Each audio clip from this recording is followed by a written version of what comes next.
আচ্ছা, তাহলে আমরা এখন ঘাসফড়িং এর 3 নাম্বার লেকচার, তাই না? তো ঘাসফড়িং নিয়ে আমরা কি দেখছি? ঘাসফড়িং এর প্রথম লেকচারে আমরা দেখছি ঘাসফড়িং এর বাহ্যিক গঠনটা কেমন, তাই না? বাহ্যিক গঠনটা কেমন? কালকে দেখছি যে পুষ্টিকতন্ত্রের গঠনটা কেমন, পুষ্টিকতন্ত্র কিভাবে কাজ করে। তো আজকে দেখবো শ্বসনতন্ত্র। হুম, আজকে দেখবো শ্বসনতন্ত্র। আর কালকের মধ্যে আশা করি শেষ হয়ে যাবে, আরেকটা লেকচার লাগবে। তাহলে শ্বসনতন্ত্র শুরু করি। শ্বসনতন্ত্র তো মানে বুঝোস, যে অঙ্গগুলা, বডির যে পার্টগুলা শ্বসন কার্যের সাথে সম্পর্কিত, তাই না? তাদেরকে একত্রে শ্বসনতন্ত্র বলতেছি। শ্বসন কার্য বলতে আমরা কি বুঝি? বডিতে বাইরে থেকে অক্সিজেন ঢুকা আর বডি থেকে কার্বন ডাই অক্সাইড বাইরে যাওয়া, তাই না? তো আমরা গত ক্লাসে একটা পড়া বলছিলাম যে ঘাসফড়িং এর ক্ষেত্রে ইয়া লোহিত রক্তকণিকা থাকে না, শুধু শ্বেত রক্তকণিকা থাকে, সেটাকে হিমোসাইট বলতেছি, তাই না? তো যেহেতু লোহিত রক্তকণিকা থাকে না, তার মানে হিমোগ্লোবিন থাকে না। আর হিমোগ্লোবিন না থাকলে ওদের মধ্যে সারা দেহে অক্সিজেনের ঘাটতিটা পূরণ করার মতন জিনিস থাকে না, তাই না? মানে অক্সিজেন যে পরিবহন হবে, কারণ হিমোগ্লোবিন তো অক্সিজেন পরিবহন করে। হ্যাঁ, তো হিমোগ্লোবিনই যেহেতু নেই, তার মানে অক্সিজেন সারা দেহে পরিবাহিত হইতে পারে না। হ্যাঁ, তো কিন্তু অক্সিজেন তো লাগবেই। অক্সিজেন ছাড়া কি প্রাণী বাঁচতে পারবে নাকি, তাই না? তো সৃষ্টিকর্তা কি করছে? সৃষ্টিকর্তা হচ্ছে যে ওদের যেহেতু হিমোগ্লোবিন দেয় নাই, তো হিমোগ্লোবিন না দেওয়ার কারণে অক্সিজেন ঘাটতিটা অন্যভাবে পূরণ করছে। হুম, অক্সিজেন ঘাটতিটা অন্যভাবে পূরণ করছে। তো ওদের অক্সিজেন ঘাটতিটা কেমন পূরণ করছে? আমাদের শ্বসনতন্ত্রের ইয়ে আছে না, ট্রাকিয়া আছে না? ট্রাকিয়া কিন্তু খুব ছোট, তাই না? আমাদেরটা আমাদের ট্রাকিয়া যদি হিসাব করি, এই যে নাক থেকে নামছে গলবিলের নিচে, গলবিলের নিচ থেকে, মানে ষড়যন্ত্রের নিচ থেকে, এটা ষড়যন্ত্র হলে, এই ষড়যন্ত্রের নিচ থেকে ট্রাকিয়া, তাই না? এই ট্রাকিয়াটা এরকম সি আকৃতির বলয় দিয়ে গঠিত, মনে আছে? এই বলয় দ্বারা গঠিত, অনেকগুলো বলয় দ্বারা গঠিত। 20 থেকে 25 সেন্টিমিটার, সরি 15 থেকে 20 সেন্টিমিটার হয় নর্মালি মানুষেরটা।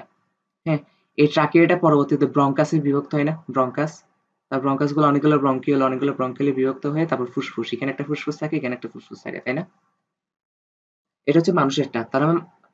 তার মানে মানুষের ট্রাকিয়াটা মাত্র 15 থেকে 20 সেন্টিমিটার। মানুষের ট্রাকিয়াটা কত? 15 থেকে 20 সেন্টিমিটার, তাই না? কিন্তু ঘাসফড়িং এর ট্রাকিয়াটা হচ্ছে, ঘাসফড়িং এর প্রধান শোষণ অঙ্গই হচ্ছে ট্রাকিয়া। ওকে, ঘাসফড়িং এর প্রধান শোষণ অঙ্গই হচ্ছে কি? ট্রাকিয়া। আর ঘাসফড়িং এর ট্রাকিয়াটা অনেক বড়, সারা দেহ। এটা যদি একটা পুরা ঘাসফড়িং হয়, হ্যাঁ, আর ওদের ট্রাকিয়া গুলো এরকম সারা দেহের শাখা প্রশাখা যুক্ত, এরকম শাখা প্রশাখা যুক্ত, দেখছো গাছপালার মতো পুরা সারা দেহে। তার মানে কি বুঝলি? মানুষের ট্রাকিয়াটা শুধু গলা পর্যন্ত না, মানে গলার নিচ থেকে হচ্ছে ওই ব্রঙ্কাসের আগ পর্যন্ত, তাই না? মাত্র 15 থেকে 20 সেন্টিমিটার। কিন্তু কিন্তু ঘাসফড়িং এর ট্রাকিয়াটা দেখ। হ্যাঁ, কিছু বলতেছস? না, আমাদের গ্যাস এখন শেষ, আজকে শেষ হয়েছে। না, সিলিন্ডার না তো, এখন তো প্রিপেড সিস্টেম না।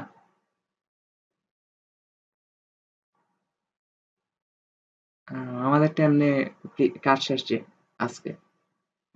ঢুকাইলে আবার চলে আসবে।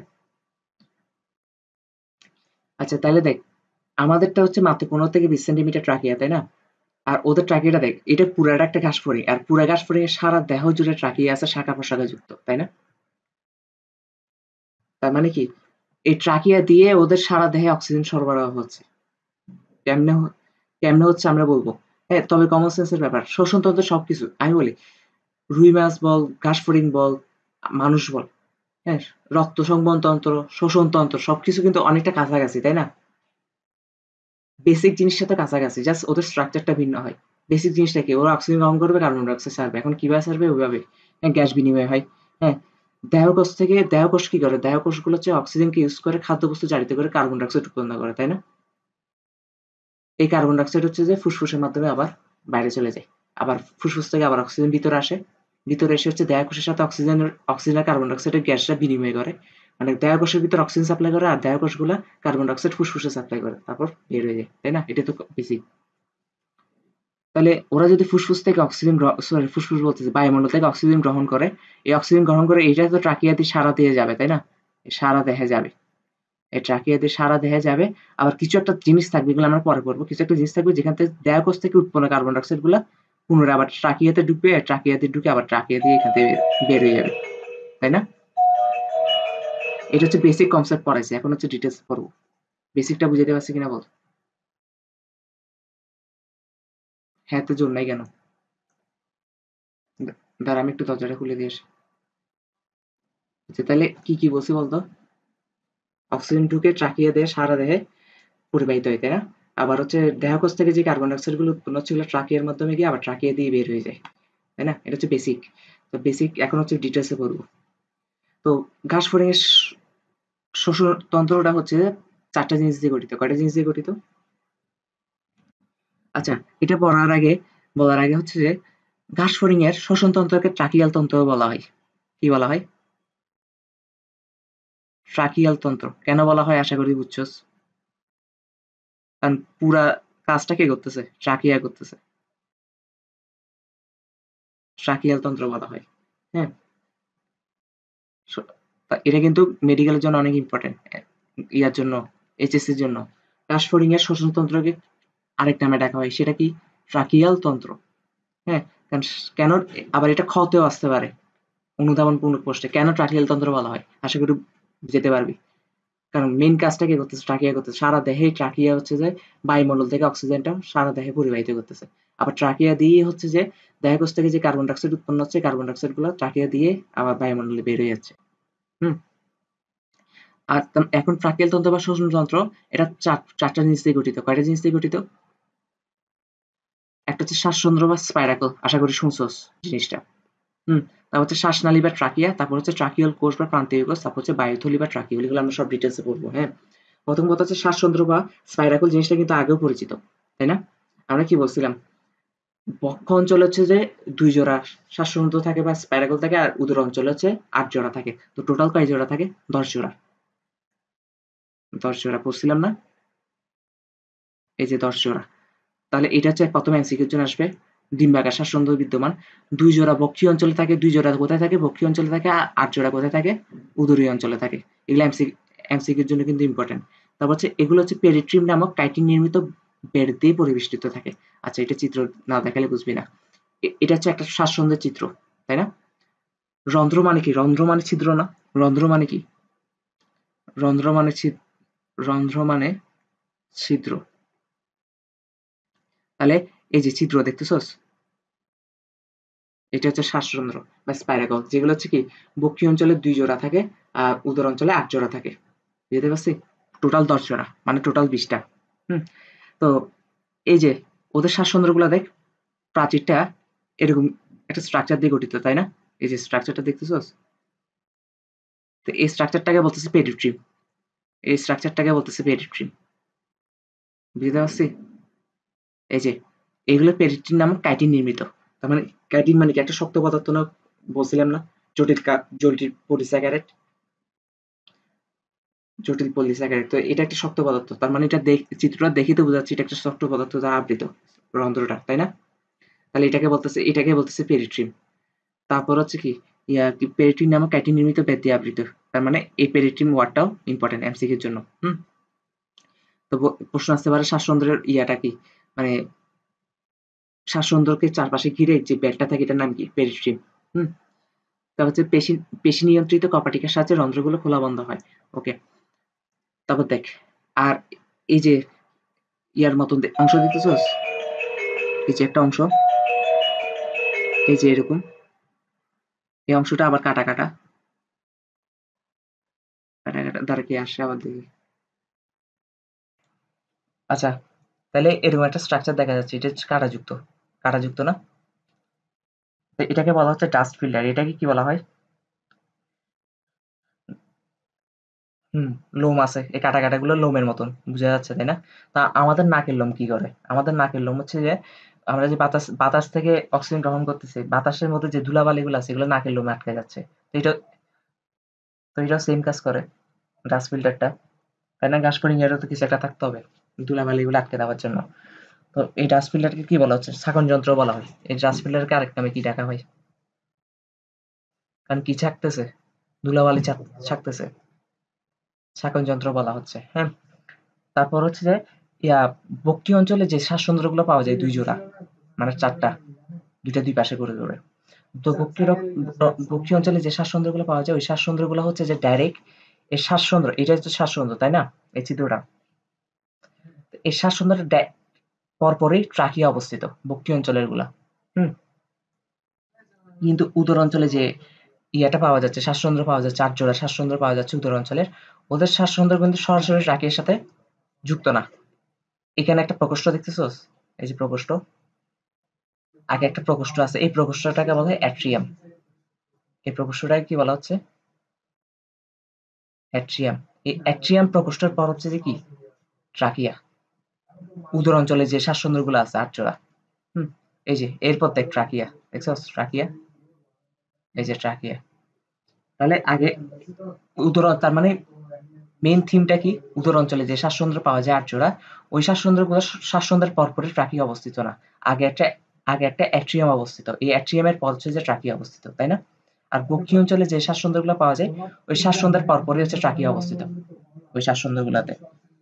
তারপর দেখ এখানে দেখ, এই যে পেশির মতন দেখছো বেঁকে গেছে যে পেরিস্ট্রিম গুলা বেঁকে গেছে যে, এগুলো কিন্তু অনেকটা কপাটিকার মতন কাজ করতেছে না, ঢাকনার মতন।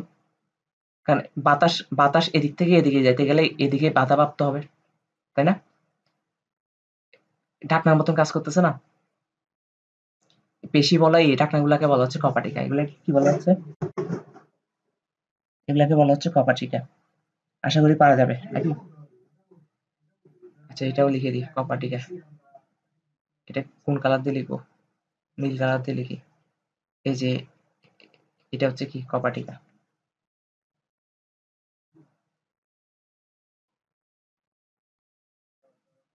কপাটিকা।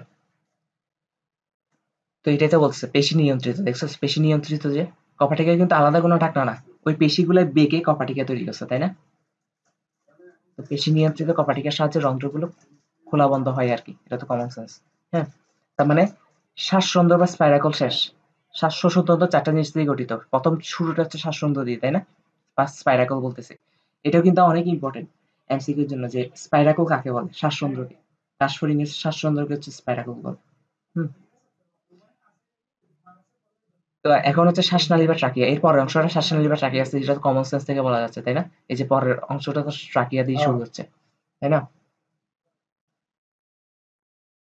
একটু চকলেট খাই। এই পরের অংশটা হচ্ছে ট্রাকিয়া। হুম। এখন হচ্ছে ট্রাকিয়া পড়বো আমরা, একটু চকলেট খাই। আচ্ছা তাহলে এখন আমরা পড়বো ট্রাকিয়া তাই না। এরপর ট্রাকিয়া কোন দিক থেকে শুরু হয়েছে এটা তো জানোস। তো ট্রাকিয়া হচ্ছে অনেকগুলো ট্রাকিয়া থাকে, আমি বলছি না, সারা দেহ জুড়ে জালের মতন ট্রাকিয়া থাকে, শাখা প্রশাখা যুক্ত, এই যে সারা দেহ জুড়ে ট্রাকিয়া আছে, সারা দেহ জুড়ে। তো এই ট্রাকিয়া গুলোর অবস্থানের উপর ভিত্তি করে একটা নাম দেওয়া হয়েছে। হুম। অবস্থানের উপর ভিত্তি করে। তো প্রথম কথা হচ্ছে কিছু ট্রাকিয়া দেখ একদম শুরু থেকে, দেহের একদম শুরু থেকে একদম শেষ পর্যন্ত বিস্তৃত তাই না, এ দেখ, দেহের শুরু থেকে একদম শেষ পর্যন্ত বিস্তৃত, দুই দুই সাইডটাই আমি দেখাচ্ছি, এই সাইডও এই সাইডও তাই না। তো এটা দেহের দৈর্ঘ্য বরাবর না, সেজন্য এগুলাকে বলা হয় অনুদৈর্ঘ্য, এগুলোকে কি বলা হয়, অনুদৈর্ঘ্য ট্রাকিয়াল কাণ্ড। তো অনুদৈর্ঘ্য ট্রাকিয়াল কাণ্ড এটা তো বুঝলাম। হ্যাঁ, এখন অনুদৈর্ঘ্য ট্রাকিয়াল কাণ্ডগুলো আবার অবস্থানের উপর ভিত্তি করে একটা নাম করতে পারি না, পৃষ্ঠীয় দিকে অবস্থিত নাকি অঙ্কীয় দিকে অবস্থিত তাই না। তো দেখ, যে অঙ্কীয় দিক মানে কি নিচের দিকটা না, আর পৃষ্ঠীয় দিক মানে কি পিঠের দিকটা। তো নিচের দিকে যেগুলো এই নিচের দিকে যে অনুদৈর্ঘ্য ট্রাকিয়াল কাণ্ডগুলো আছে সেগুলাকে বলতেছি অঙ্কীয় ট্রাকিয়াল কাণ্ড। হুম। এই এই যে অঙ্কীয় অনুদৈর্ঘ্য ট্রাকিয়াল কাণ্ড, অনুদৈর্ঘ্য কেন বলা হচ্ছে এটা তো শুরুতে বুঝিয়ে দিলাম তাই না। আর যেহেতু ওই অনুদৈর্ঘ্য ট্রাকিয়াল কাণ্ডগুলো নিচের দিকে অবস্থিত সেজন্য এগুলাকে বলা হচ্ছে অঙ্কীয় অনুদৈর্ঘ্য ট্রাকিয়াল কাণ্ড। আর যেগুলো পিঠের দিকে অবস্থিত এগুলো হচ্ছে কি পৃষ্ঠীয় অনুদৈর্ঘ্য ট্রাকিয়াল কাণ্ড তাই না। এটা তো বুঝছস। এখানে কিন্তু ট্রাকিয়াল কাণ্ড একটা একটা দেখা যাচ্ছে, যেমন পৃষ্ঠীয় ট্রাকিয়াল কাণ্ড একটা, অনুদৈর্ঘ্য ট্রাকিয়াল কাণ্ড একটা, আসলে কিন্তু একটা না, আরেকটা কিন্তু অপোজিট সাইডে, যেটা চিত্রে দেখা যাচ্ছে না, মানে ওই সাইডে। তার মানে কি পৃষ্ঠীয় ট্রাকিয়াল কাণ্ড দুইটা, অনুদৈর্ঘ্য অঙ্কীয় অনুদৈর্ঘ্য ট্রাকিয়াল কাণ্ড কয়টা, দুইটা। হুম। তার মানে এক জোড়া, এটাও এক জোড়া, এটাও এক জোড়া, বুঝতে পারছি, এক জোড়া। তারপর হচ্ছে কি, এরপর হচ্ছে যে আরেকটা ট্রাকিয়াল কাণ্ড পাওয়া যায়, সেটা হচ্ছে যে এ দেখ, এই দুইটা তো পার্শ্বীয় পার্শ্বীয় কই চিত্রের মধ্যে দেখাইতে হবে তো।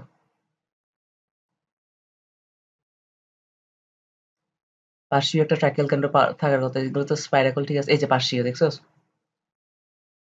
এই যে এটা। তারপর হচ্ছে কি, যেগুলো হচ্ছে যে দেহের পাশ বরাবর, মানে এই সাইডে অবস্থিত, এই সাইডে দেখছস, এই সাইডে মাঝখানে, তো এগুলো পার্শ্বীয় হবে না? তো এই সাইডে একটা আর একটা ওই সাইডে একটা, তাহলে পার্শ্বীয় অনুদৈর্ঘ্য ট্রাকিয়াল কাণ্ড কয়টা? দুইটা। পার্শ্বীয় অনুদৈর্ঘ্য ট্রাকিয়াল কাণ্ড কয়টা? দুইটা। মানে অনুদৈর্ঘ্য মানে কি, দেহের দৈর্ঘ্য বরাবর ট্রাকিয়াল কাণ্ডগুলা। এখন ওদের অবস্থান কোথায় করতেছে সেটার উপর ভিত্তি করে নাম করছে। যেটা পৃষ্ঠের দিকে অবস্থান করতেছে সেটাকে বলছে পৃষ্ঠীয় অনুদৈর্ঘ্য ট্রাকিয়াল কাণ্ড, যেটা অঙ্কীয় দিকে অবস্থান করতেছে এগুলাকে বলা একজোড়া, এগুলাকে বলা হচ্ছে অঙ্কীয় অনুদৈর্ঘ্য ট্রাকিয়াল কাণ্ড। আর আরেক জোড়া হচ্ছে কি, পাশ বরাবর অবস্থান করতেছে না, দেহের পাশ বরাবর, তো এদেরকে বলা হচ্ছে পার্শ্বীয় অনুদৈর্ঘ্য ট্রাকিয়াল কাণ্ড। ওরাও এক জোড়া। ওরাও কয় জোড়া? এক জোড়া। জিনিসটা বুঝাতে পারছি নাকি? টোটাল কয় জোড়া হয়েছে? আচ্ছা, আমি বলি, এটা দেহ না? তো দেহের মধ্যে উপরের দিকে কি পৃষ্ঠীয়, নিচের দিকে কি অঙ্কীয়, আর এদিকে যেটা আছে এটা পার্শ্বীয়। তাহলে এখন পার্শ্বীয়, তার মানে টোটাল কয় জোড়া হয়েছে? টোটাল কয় জোড়া অনুদৈর্ঘ্য ট্রাকিয়াল কাণ্ড আছে তার মানে গ্যাসফড়িং এ?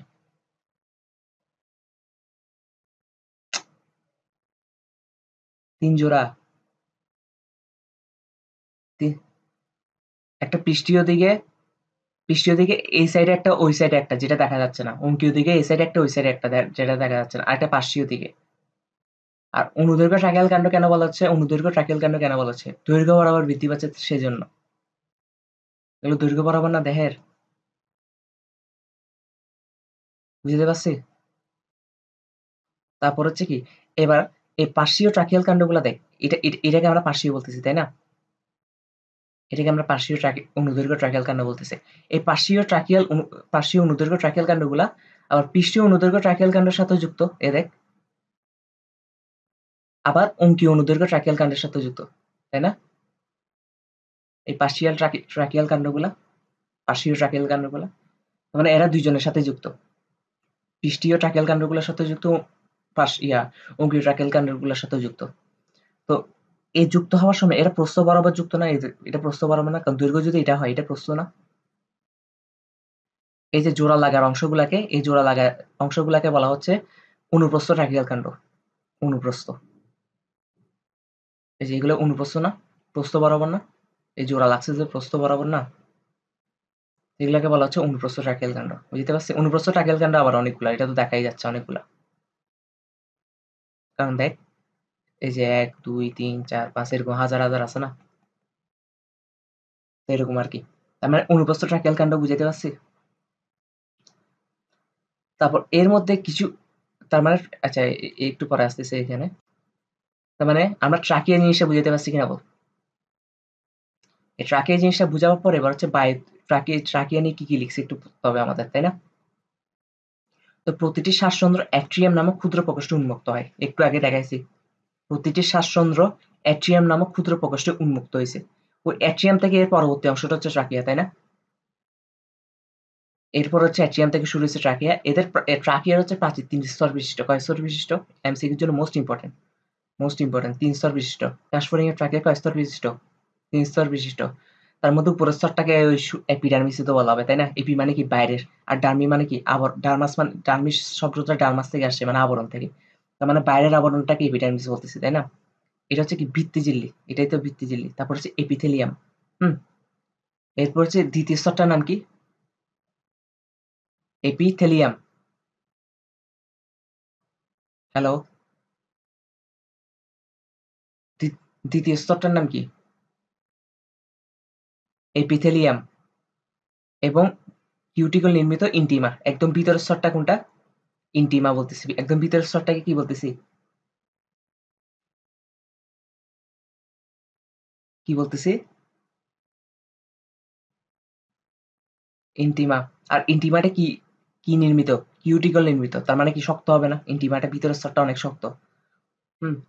তো মাঝে মাঝে ইন্টিমা গুলা কি হয় জানো? ইন্টিমা ভিতরের স্তরটা, ধর এটা এটা একটা ট্রাকিয়া। হুম। তো ট্রাকের ভিতরের স্তরটা হচ্ছে ইন্টিমা, আমি শুধু ইন্টিমাটা দেখাচ্ছি, এটা হচ্ছে ভিতরের স্তর, এটা হচ্ছে ইন্টিমা। এটা হচ্ছে ভিতরের স্তর ইন্টিমা। এই মাঝে মাঝে কিছু কিছু জায়গায় ট্রাকের কিছু কিছু জায়গায় ইন্টিমা গুলো পুরু হয়ে যায়, পুরু মানে কি মোটা হয়ে যায়। হুম মোটা হয়ে এরকম চাকার মতো সৃষ্টি করে, ডাইরেক্ট চাকার মতো সৃষ্টি করে ফেলে, দেখছোস? এই চাকার মতন এই স্ট্রাকচারটাকে বলা হচ্ছে এই টিনিডিয়া। এটাকে কি বলা হচ্ছে? টিনিডিয়া। এই টিনিডিয়া কি করে? টিনিডিয়া হচ্ছে ট্রাকিয়াকে চুপসে যাওয়া থেকে বন্ধ করে। টিনিডিয়া কি করে? ট্রাক, ধর আমাদের একটা বেলুন আছে, হুম বেলুন, তো বেলুনের মধ্যে ট্রাকিয়ে যেমন বাতাস ঢুকায়, বেলুনও তো বাতাস ঢুকায়, তাই না? বেলুনের ভিতর কি থাকে? বাতাস থাকে। তো যখন বাতাস থাকে তখন বেলুনটা ফুলে থাকে না? যখন বাতাসটা ছেড়ে দেয় তখন বেলুনটা এরকম চুপসে যায় না? চুপসে যায়। এখন তুমি একটা কথা চিন্তা করো তো, যদি বেলুনের ভিতর আমরা চাকার মতন একটা জিনিস ঢুকাই দিই, হ্যাঁ, এরকম একটা জিনিস ঢুকাই দিই, এরকম কিছু জিনিস ঢুকাই দিই, চাকার মতন, তাহলে বাতাস ছেড়ে দিলেও কি এটা চুপসে যাবে? বেলুনের স্ট্রাকচারটা এই চাকাগুলো ধরে রাখবে না? ঠিক সেম ভাবে ট্রাকিয়া কি চুপসে যাওয়া থেকে রক্ষা করে কে? এই টিনিডিয়া, এই চাকার মতন অংশগুলা। এই টিনিডিয়া কোত্থেকে উৎপন্ন হয়? ইন্টিমার কিছু কিছু সাইড, মানে ট্রাকিয়ার কিছু কিছু সাইডে ইন্টিমা গুলো পুরু হয়ে যায়। ইন্টিমা গুলো পুরু হয়ে, মানে ইন্টিমা মানে কি ভিতরের স্তরটা, ভিতরের স্তরটা পুরু হয়ে এরকম চাকার মতন স্ট্রাকচার গঠন করে, এটাকে বলা টিনিডিয়া। আর টিনিডিয়া কি করতেছে? টিনিডিয়া থাকায় হচ্ছে যে ট্রাকিয়া চুপসে চুপসে যায় না। হুম তার মানে আমাদের শ্বসনতন্ত্রের দুইটা জিনিস শেষ, শ্বাসতন্ত্র, ট্রাকিয়া শেষ। হ্যাঁ, এই টিনিডিয়া কেন বুঝানো লাগছে? কারণ টিনিডিয়া বোঝানো লাগছে এই কারণে, এর পরের জিনিসটা বোঝার জন্য টিনিডিয়া বোঝা লাগবে। হ্যাঁ, আমরা ট্রাকিওল কোষে যাওয়ার আগে আগে বায়ুথলিটা পড়ে ফেলি, 4 নাম্বারটা পড়ে ফেলি। হুম, বায়ুথলি বা যেটাকে ট্রাকিওল বলা হচ্ছে। হুম বায়ুথলি ও ট্রাকিওল। ওকে, ট্রাকিয়ার কিছু কিছু সাইডে, হুম ট্রাকিয়ার কিছু কিছু সাইডে যেগুলাতে হচ্ছে কি ইন্টিমা টিনিডিয়া গঠন হয় না।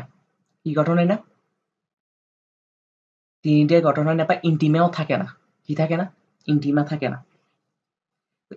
ওগুলো অনেকটা থলির মতন কাজ করবে না? বাতাস ঢুকলেই ফুলবে, আর বাতাস বের হয়ে গেলে চুপসে যাবে।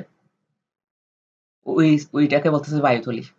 ট্রাকের যে অংশে ইন্টিমা থাকে না, ট্রাকের যে অংশে কি থাকে না? ইন্টিমা থাকে না। তার মানে কোনটা? এই যে দেখছোস তারা, এই যে দেখছো একটা থলির মতন অংশ, এটাও কিন্তু এক এক ধরনের ট্রাকিয়াই। এটাই কি এক ধরনের ট্রাকিয়া, কিন্তু যে ট্রাকিয়াটাতে কোনো কারণে ইন্টিমা গঠন হয়নি। কি হয়নি? ইন্টিমা, ইন্টিমা মানে অন্তর্প্রাচীরটা থাকে না, ভিতরের প্রাচীরটা থাকে না। ভিতরের প্রাচীরটা না থাকলে তো টিনিডিয়া গঠন হওয়ার কোনো চান্স নাই। হুম তার মানে ওদের কাজটা কি হবে? বাতাস ঢুকলে ফুলবে, বাতাস বের হলে চুপসে যাবে। তার মানে বেলুনের মতন, থলির মতন, তাই না? তো সেই জন্য এটাকে ট্রাকিয়া না বলে পরবর্তীতে নাম দেওয়া হচ্ছে বায়ুথলি। কিন্তু অ্যাকচুয়ালি কিন্তু এটাও কি ট্রাকিয়া, শুধু ইন্টিমা নাই। হ্যাঁ, তো বায়ুথলির কাজ কি? বায়ুথলির কাজ ওই বাকি ইয়ার মতনই, ওই রুই মাছের মতন। রুই মাছেরও কিন্তু একটা বায়ুথলি ছিল, মনে আছে? তো ওদেরও কাজ এটা, বায়ুথলিতে হচ্ছে বাতাস জমা রাখে। কি জমা রাখে? জমা মানুষ জমা কখন রাখে? আমরা টাকা কখন জমা রাখি? পরবর্তীতে কোনো প্রয়োজন, পরবর্তীতে যখন প্রয়োজন পড়বে তখন ইউজ করার জন্য, তাই না? তো ওরা বাতাস জমা রাখে কেন? যখন পরবর্তীতে কোনো কারণে বাতাসে ঘাটতি দেখা যাবে তখন ওখান থেকে ইউজ করবে। তো মানুষের যদি এরকম একটা বায়ুথলি থাকতো তাহলে অনেক সুবিধা হতো। তো অনেকের শ্বাসকষ্টের প্রবলেম হয় না?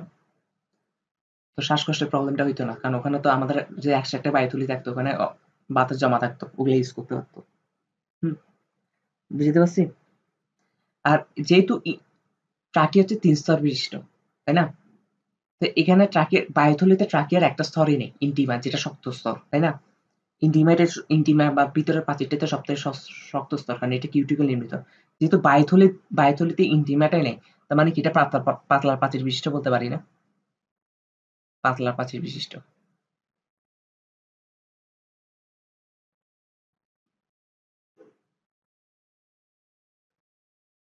বুঝতে পারছি। তাহলে পুরা স্ট্রাকচারটা বুঝছস কিনা বল। ওকে, আচ্ছা, পৃষ্ঠীয়কে ডর্সাল বলা হয়, মাঝে মাঝে ইংলিশ ওয়ার্ডগুলো মাঝে মাঝে লাগে। হ্যাঁ, ওই যে কালকে বললাম না, তোমাকে বলছে নিচের কোনটি পৃষ্ঠীয় অনুদৈর্ঘ্য ট্রাকিয়াল কাণ্ড, এটা পারছো, কিন্তু তোমাকে যদি বলে নিচের কোনটি ডর্সাল ট্রাকিয়াল কাণ্ড, তখন আবার আটকে গেছো। হ্যাঁ, তো পৃষ্ঠীয়র ইংলিশ কি? ডর্সাল। আর অঙ্ক ইংলিশ কি? ভেন্ট্রাল। ভেন্ট্রাল। আর পার্শ্বীয় ইংলিশ কি? পার্শ্বীয় ইংলিশ হচ্ছে ল্যাটেরাল। বুঝতে পারছি?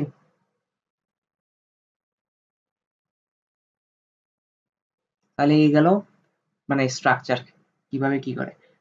এখন একটা জিনিস বাদ দিছি, ৩ নাম্বারটা, তাই না? সেটা হচ্ছে ট্রাকিউল কোষ বা প্রান্তীয় কোষ। এটা অনেক ইম্পর্টেন্ট একটা কথা।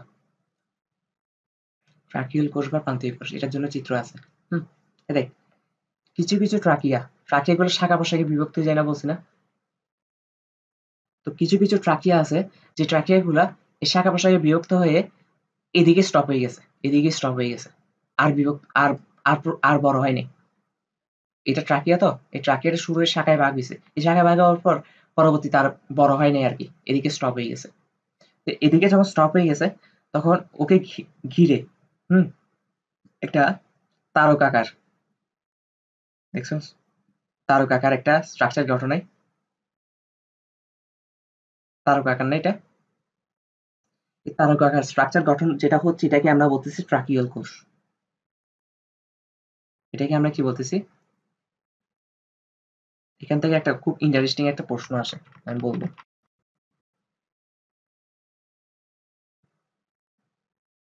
ট্রাকিয়াল কোষ, ওকে। তো ট্রাকিয়াল কোষটা দেখ, একটা স্ট্রাকচারটা দেখতো, ট্রাকিয়াটা এদিকে শাখায় বিভক্ত হয়ে গিয়ে ট্রাকিয়াল কোষে স্টপ হয়ে গেছে না? তো যেহেতু ট্রাকিয়াল কোষে স্টপ হয়ে গেছে, ট্রাকিয়া আর বড় হয় নাই, সেজন্য এটাকে প্রান্তীয় কোষ বলে, মানে ট্রাকিয়ার প্রান্ত এটা। বলতেছি, তার মানে আমি যেটুকু বলতেছি ওইটুকু, সব জায়গায় আসবো। হুম তার মানে এখন ট্রাকিয়াটা দেখ, এদিকে বড় হয়ে এদিকে স্টপ হয়ে গেছে না? তাহলে এদিকে যেহেতু স্টপ হয়ে গেছে, এই কোষের মধ্যে যেহেতু স্টপ হয়ে গেছে, তার মানে এটাই ট্রাকিয়ার প্রান্ত। সেজন্য এটাকে ট্রাকিয়াল কোষের পাশাপাশি আরেকটা নামে ডাকা, সেটা হচ্ছে প্রান্তীয় কোষ। প্রান্তীয় কোষ। এরকম আলাদা আলাদা চিত্র দিয়ে কেউ পড়াবে না তো। বইতে শুধু ওই চিত্রটাই দেওয়া আছে, এটা তাও বুঝানো নেই কি বলতেছে না বলতেছে। তারপর হচ্ছে আপনার ট্রাকিয়াল কোষ মানে প্রান্তীয় কোষ, বুঝাতে পারছি? এখন ট্রাকিয়াল কোষ আর প্রান্তীয় কোষের পর এখন হচ্ছে যে এবার হচ্ছে এই শাখা প্রশাখাগুলো কি, তাই না? এই যে এগুলা কি, এগুলো কি বেরিয়েছে, এগুলো হচ্ছে পরবর্তীতে, এগুলো কিন্তু ট্রাকিয়া না। এগুলো কি, এগুলো কিন্তু কি ট্রাকিয়া না, এগুলো হচ্ছে পরবর্তী ট্রাকিউল কোষ থেকে কিছু কিছু আবার সূক্ষ্ম সুতার মতন অংশ বেরিয়েছে, তাই না? এই সূক্ষ্ম সুতার মতন যে অংশ বেরিয়েছে, এই অংশটাকে আমরা বলতেছি, এই অংশটাকে আমরা কি বলতেছি? ট্রাকিওল। এটাকে কি বলতেছি আমরা? ট্রাকিওল। বুঝতে পারছি? তার মানে ইন্টারেস্টিং প্রশ্নটা হচ্ছে যে ট্রাকিউল আর ট্রাকিউল কোষ এক জিনিস না। হুম ট্রাকিউল কোষ থেকে হচ্ছে যে সুতার মতন যে অংশগুলো বের হচ্ছে, সূক্ষ্ম সুতার মতন, এগুলো হচ্ছে ট্রাকিউল। আর ট্রাকিউল কোষ হচ্ছে এটা। হুম তার মানে এটা ট্রাকিউল আর ট্রাকিউল কোষের মধ্যে পার্থক্য কি, আর এটা কি দুইটা এক জিনিস কিনা, আর দুইটা এক জিনিস না ব্যাখ্যা করো। হ্যাঁ, তখন এরকম চিত্র এঁকে দিয়ে হয়ে যাবে, জাস্ট ২-১ লাইন লিখে দিলে হবে যে কোনটা কি হচ্ছে। তো এটা হচ্ছে ট্রাকিউল। এমনি দেখাই দিবি আর কি। বায়োলজিতে চিত্র কখনো তোর একদম বরাবর সুন্দর হওয়া লাগে না, তো শুধু জিনিসগুলো বুঝিয়ে দিতে পারলে হবে কোনটা কি। হুম তো এখন এই দেখ, এগুলো হচ্ছে ট্রাকিউল, তাই না? তাহলে এখন ট্রাকিউলের কাজ কি, ট্রাকিউল কোষেরও কাজ কি, এগুলো তো কাজ থাকবে, তাই না? এটা কি? এটা হচ্ছে শ্বাসরন্ধ্র বা স্পাইরাকল। হুম আমি জাস্ট পরিচয়গুলা দিই। আর এই যে লম্বা যে সাইডটা দেখতেছোস, হ্যাঁ, লম্বা ডান্ডার মতো, এটাকে আমরা বলতেছি দেহকোষ। দেহকোষ মানে দেহের কোন একটা অংশ আর কি, জাস্ট একটা সাইড দেখানো হচ্ছে। হ্যাঁ, দেহকোষ। এগুলো হচ্ছে সবগুলো দেহকোষ। তাহলে বাতাস প্রথমে ঢুকছে, তাই না? শ্বাসরন্ধ্র দিয়ে। এই অক্সিজেন সমৃদ্ধ রক্ত শ্বাসতন্ত্র দিয়ে ঢুকছে, খুব ভালো কথা। ঢুকে হচ্ছে এবার মেইন ট্রাকিয়া দিয়ে যাচ্ছে, এটা মেইন ট্রাকিয়া না? শ্বাসতন্ত্র দিয়ে ঢুকে এবার মেইন ট্রাকিয়া দিয়ে যাচ্ছে। যদি শ্বাসতন্ত্রের পর একটা অংশ থাকে সেটা হচ্ছে অ্যাট্রিয়াম। বলছি না, এগুলো সব এগুলো বুঝতে হবে, ফিল করতে হবে। অ্যাট্রিয়ামের পর ইয়াতে যাচ্ছে, ট্রাকিয়াতে যাচ্ছে। মেইন ট্রাকিয়াতে গিয়ে এবার ট্রাকিয়াটা ২ ভাগে ভাগ হইছে। এই ভাগটা সারা দিয়ে অক্সিজেন নিয়ে যাচ্ছে, কোনো সমস্যা নেই। হ্যাঁ? সারা দিয়ে অক্সিজেন নিয়ে যাচ্ছে। কিন্তু এই ভাগটা হচ্ছে এদিকে এসে শেষ হয়ে গেছে, তাই না? এদিকে এসে শেষ হয়ে যাওয়ার পর তার মানে অক্সিজেন সমৃদ্ধ রক্তগুলো এখানে জমা হয়ে গেছে না? অক্সিজেন সমৃদ্ধ রক্ত, সরি রক্ত বলতেছি, বাতাস। অক্সিজেন সমৃদ্ধ বাতাস এখানে জমা হইছে। হ্যাঁ? আবার এই ট্রাকিয়াল গুলা কার সাথে যুক্ত? দেহকোষের সাথে যুক্ত না? তো দেহকোষে কি উৎপন্ন হয়?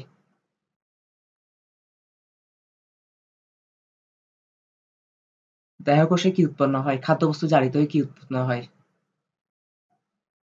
গ্লুকোজ আর কি উৎপন্ন হয়? Carbon die oxide.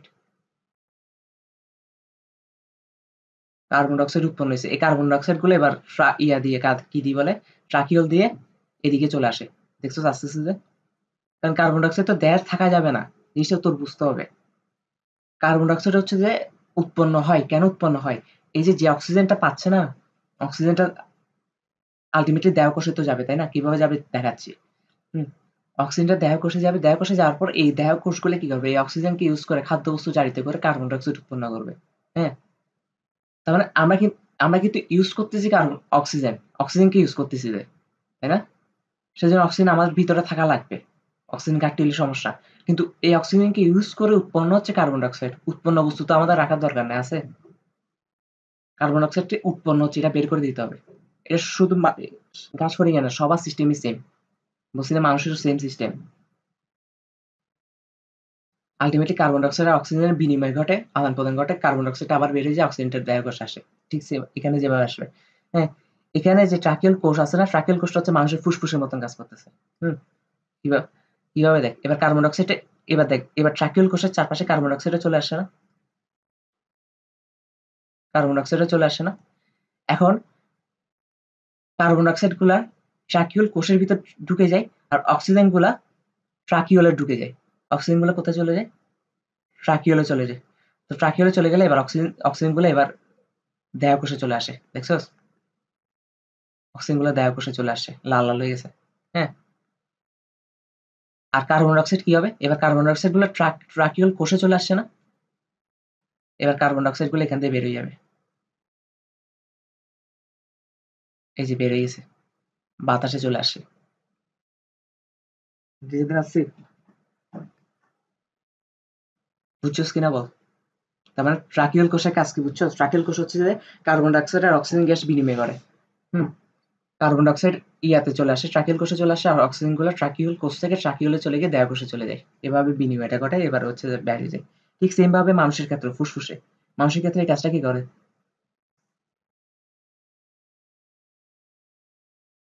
হ্যাঁ, হ্যাঁ। ফুসফুস, ফুসফুস।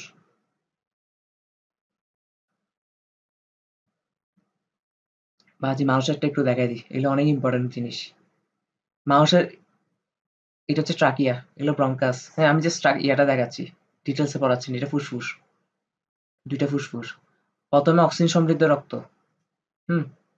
অক্সিজেন সমৃদ্ধ রক্ত বায়ুমণ্ডল থেকে নাক দিয়ে প্রবেশ করছে। নাক দিয়ে প্রবেশ করে কোথায় গেছে? ফুসফুসে গেছে। তাই না? এই যে ফুসফুসে গেছে। ফুসফুসে অ্যালভিওলাসে অনেকগুলো অক্সিজেন জমা হইছে। এখানে অ্যালভিওলাস থাকে না? অক্সিজেন সমৃদ্ধ রক্ত। আবার দেহের মধ্যে যে কার্বন ডাই অক্সাইড উৎপন্ন হইছে, এগুলো হচ্ছে যে বিভিন্ন শিরার মাধ্যমে ফুসফুসে কানেক্টেড। হুম? আমাদের দেহের পালমোনারি শিরা, পালমোনারি ধমনী আছে না? হ্যাঁ? তো অনেক শিরা ধমনী হচ্ছে কি? সরি, ধমনী বলতেছি, শিরা। হুম? ফুসফুসের চারপাশে থাকে। ওকে? দেখছস? এই শিরাগুলা কি করে? দেহে যে কার্বন ডাই অক্সাইড উৎপন্ন হচ্ছে না? এই কার্বন ডাই অক্সাইড গুলো এই শিরার মাধ্যমে ফুসফুসের চারপাশে আসে। দেখছস? কার্বন ডাই অক্সাইড উৎপন্ন হচ্ছে কারণ খাদ্যবস্তু জারিত হয়ে। হুম? চারপাশে আসার পরে এখন কি হয়? এবার ফুসফুসের মধ্যে গ্যাসের বিনিময় ঘটে। অক্সিজেন গুলো শিরার মধ্যে চলে আসে, আর কার্বন ডাই অক্সাইড গুলা ইয়াতে চলে আসে, ফুসফুসে চলে আসে। হ্যাঁ, কার্বন ডাইঅক্সাইড গুলো ফুসফুসে চলে আসে, এবার কার্বন ডাইঅক্সাইড গুলো ফুসফুস দিয়ে বায়ুতে বের হয়ে যায়। আর এই অক্সিজেন গুলো হচ্ছে যে কি দেহকোষের বিভিন্ন জায়গায় যায়, গিয়ে আবার খাদ্যবস্তু জারিত করে আবার কার্বন ডাইঅক্সাইড উৎপন্ন করে, আবার সেম প্রসেসটা ঘটে।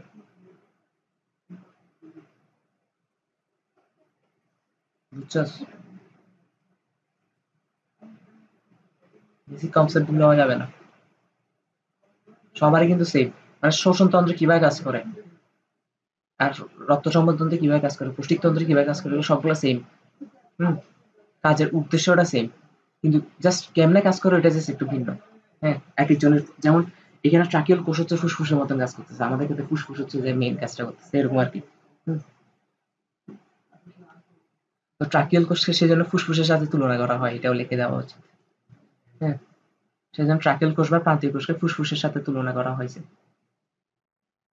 কারণ এখানে গ্যাসের বিনিময় ঘটে, কার্বন ডাইঅক্সাইড আর অক্সিজেন।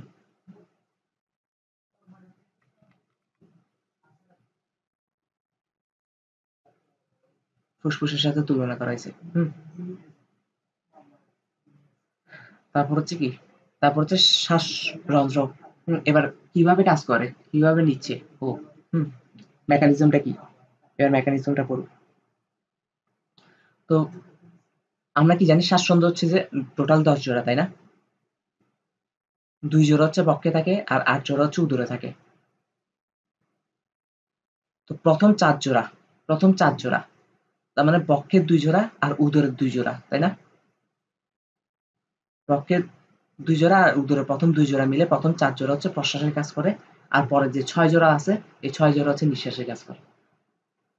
প্রশ্বাসের কাজ করে মানে কি, বাতাস ভিতরে ঢুকাইছে, দেহের ভিতরে ঢুকাইছে। আর নিঃশ্বাসের কাজ কি করা, দেহের বাইরে বাতাসটা বের করা। কিন্তু প্রশ্বাসের মধ্যে আর নিঃশ্বাসের মধ্যে জিনিসটা মেইন জিনিসটা কি, যে বাতাসটা প্রশ্বাসের সময় ঢুকাইছে ওই বাতাসটা অক্সিজেন সমৃদ্ধ, আর নিঃশ্বাসের সময় যে বাতাসটা বের করছে এটা কার্বন ডাইঅক্সাইড সমৃদ্ধ, তাই না? আমরা কি কোনো প্রাণী কি গাঁজা খাইছে নাকি যে অক্সিজেন সমৃদ্ধ রক্ত অক্সিজেন সমৃদ্ধ বাতাস বের করে দিবে?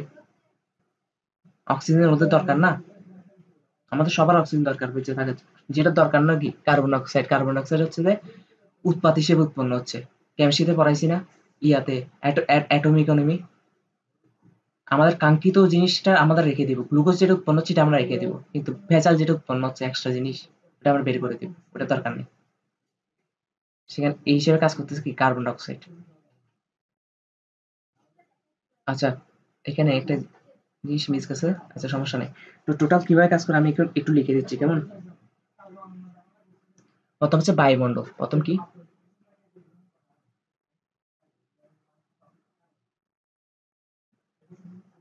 বায়ুমণ্ডল।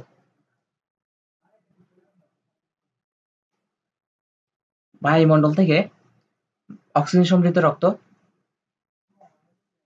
অক্সিজেন সমৃদ্ধ রক্ত বলতেছি, বাতাস, অক্সিজেন বাতাস কোথায় যায়, প্রথম অংশ কোনটা, শ্বাসরন্ধ্র না, প্রথম অংশ শ্বাসরন্ধ্র, শ্বাসরন্ধ্রে যায়।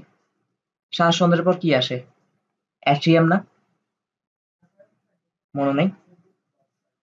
মোট কথা তুমি যদি স্ট্রাকচারটা ঠিক করে বুঝতে পারো তারপর তুমি নিজে বানায় লিখতে পারো কি হয়। হুম, শ্বাসরন্ধ্রের পর অ্যাট্রিয়ামে যায়, অ্যাট্রিয়ামের পর কোথায় যাবে, ট্রাকিয়াতে যাবে না? চিত্রটা মনে মনে কল্পনা কর, ট্রাকিয়াতে যাবে। ট্রাকিয়াটা এরপর শাখা প্রশাখায় বিভক্ত হয়, তাই না? তো ট্রাকিয়া থেকে বিভক্ত হওয়ার পর ট্রাকিওল উৎপন্ন হয়, ট্রাকিওল কোষ, ট্রাকিওল কোষ শাখায় বিভক্ত হয়ে ট্রাকিওল কোষে উৎপন্ন হয় না, ট্রাকিওল কোষ। ট্রাকিওল কোষ থেকে কোথায় যাবে, ট্রাকিওল কোষ আর বায়ুথলিতে যাবে, কারণ কিছু জিনিস আবার বায়ুথলিতে জমা রাখতে হবে না বাতাস। কিছু জিনিস ট্রাকিওল কোষে যাবে আর কিছু জিনিস, কিছু বাতাস কোথায় যাবে, বায়ুথলিতে যাবে। হ্যাঁ, আচ্ছা বায়ুথলির থেকে আর ইয়া দেওয়া যাবে না, ট্রাকিওল কোষে যাবে। আর হচ্ছে যে এই যে এখান থেকে বুঝছস, ট্রাকিয়া থেকে কিছু জিনিস বায়ুথলিতে গেছে আর কিছু জিনিস কোথায় গেছে, ট্রাকিওল কোষে গেছে। বায়ুথলি থেকে জাস্ট জমা রাখতেছে, বায়ুথলি থেকে আর কোথাও যাবে না।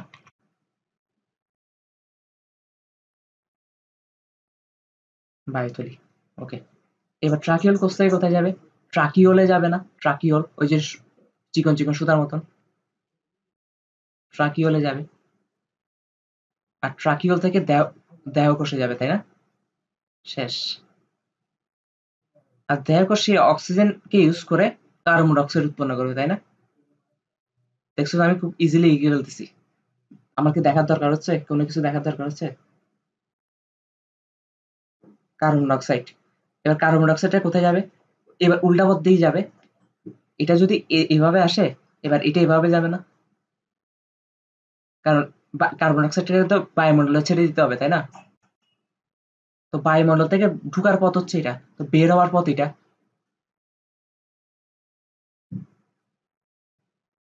এবার উল্টা দিক দিয়ে বের হবে কার্বন ডাইঅক্সাইডটা, প্রথমে এবার ট্রাকিওলে যাবে, উল্টা দিক থেকে আগাইতে থাকো। এগুলো কমন সেন্সের ব্যাপার। তুমি ধরো একটা বাসায়, হ্যাঁ, বাসার দরজার রুম হচ্ছে এটা, হ্যাঁ, এটা তোমার রুম। তুমি এদিক দিয়ে ঢুকছো, বের হবা কোন দিক দিয়ে? এদিক দিয়ে না? তুমি এদিক দিয়ে যা ফেস করছো, এবার উল্টা উল্টা উল্টা দিক দিয়ে সবগুলো উল্টা দিক দিয়ে ফেস করবা না? তো সেম। এখন এবার তুমি বলো এই ট্রাকিওলের উপর কোথায় যাবে কার্বন ডাইঅক্সাইডটা? বল।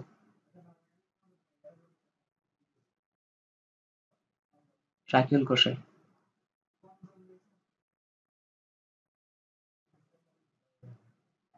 ট্রাকিওল কোষের পর কোথায় যাবে তুই বল, এখন আমি আর কিছু বলবো না।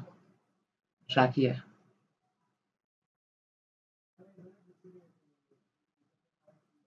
ট্রাকিয়ার পর কোথায় যাবে?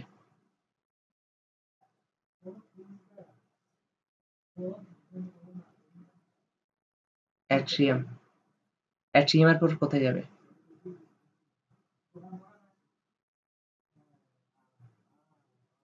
শ্বাসরন্ধ্র।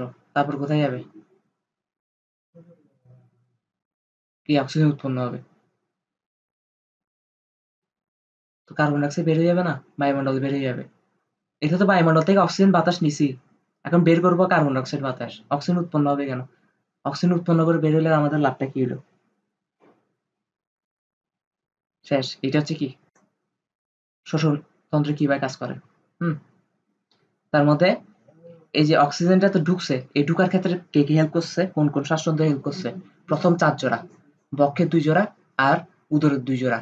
আর এই যে কার্বন ডাইঅক্সাইড বাতাস বের হয়ে গেছে, এই বের হওয়ার ক্ষেত্রে হেল্প করছে কারা? শেষের 6 জোড়া, উদরের শেষের 6 জোড়া।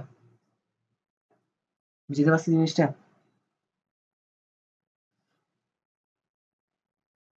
আর কখনো বলবি কিনা বল।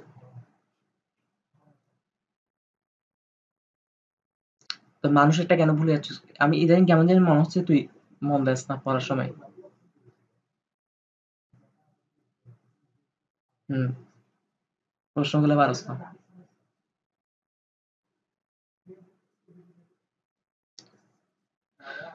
মানুষেরটা একটু দেখাই দি।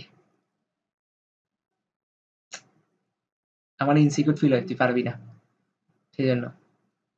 এটা কি নাক? এটা নাক। হুম। নাক দিয়ে, এরপর হচ্ছে ষড়যন্ত্র, এখানে কি? ষড়যন্ত্র। এরপর ট্রাকিয়া, এরপর কি? ট্রাকিয়া। এরপর ট্রাকিয়াটা 2 ভাগে ভাগ হয়েছে, শাখায়, তাই না? এই শাখাগুলাকে বলা হচ্ছে ব্রঙ্কাস, এগুলাকে কি বলা হচ্ছে? ব্রঙ্কাস।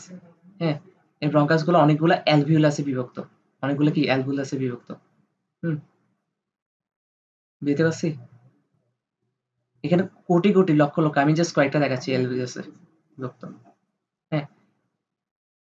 এটা হচ্ছে ব্রঙ্কাস, এটা হচ্ছে ব্রঙ্কাস, এটা হচ্ছে ব্রঙ্কিওল, এটা হচ্ছে কি? অ্যালভিওলাস। হ্যাঁ। আর এটা কি? এদিকে 2টা ফুসফুস। দেখি 2টা ফুসফুস। তাহলে মানুষেরটা কি হবে? বায়ুমণ্ডল, তাই না? বায়ুমণ্ডল, বায়ু থেকে অক্সিজেন নিছে।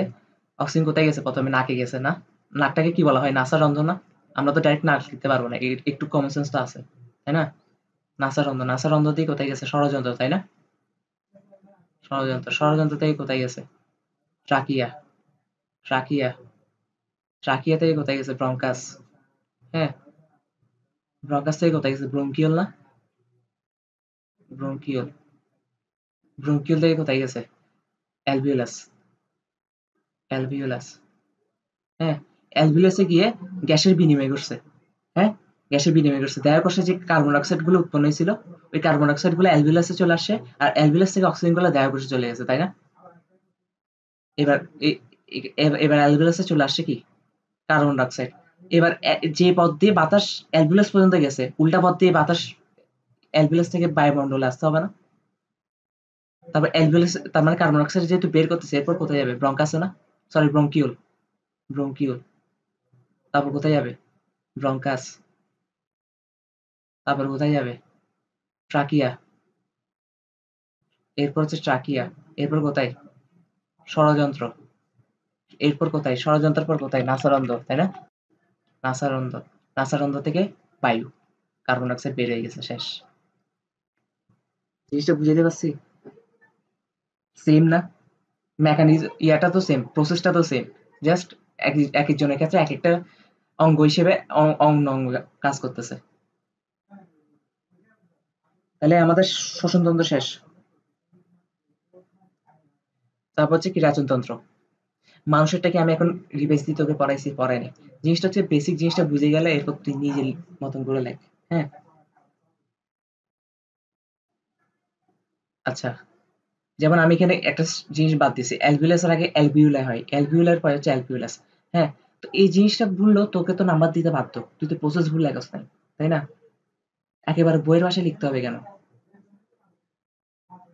তো জিনিসটা এরকম, বেসিক জিনিস জানলে তুই কোনো না কোনো ভাবে আনসার করে আসতে পারবি। তার মানে এখন কি এটা শেষ, আমাদের শোষণতন্ত্র শেষ। এখন কি করবো?